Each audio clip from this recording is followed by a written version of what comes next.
Matiz mashinalarida razgom olganingizda yoki harskor almashtirganingizda oldi qismidan do'qqillagan ovoz chiqadi-yu, buni juda ko'pchilik korobkadan yoki patchini ketishidan deb o'ylashar ekan. Siz videoga bitta like bosib, bu videoni Matizi bor o'rtoqlaringga jo'natib turinglar. Bu muammo nimadanligini to'liq ma'lumot bilan o'zingizga tushuntiraman. O'ylab qarasam, anchadan beri Matizchilarga foydali ma'lumot chiqarmay qo'ygan ekanman. Bugungi videoyim aniq Matizchilar uchun foydali bo'ladi.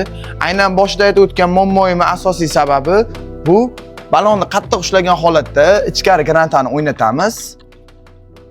Mana o'zlaring ko'rishlaring mumkin, balon umuman qimirlamayapti, lekin ichkari granta borib kelyapti. Buning asosiy sababi ichkari grantani korpusi, ya'ni qozonchasi kengayib ketishi va ichidagi ziyojichkani to'kilib qolishi.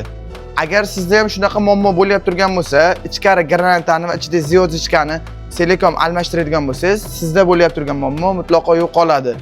Bizni yo'qotib qo'ymaslik uchun profilga obuna bo'ling. Sizga bundan ham foydali ma'lumotlarni doim berib boramiz.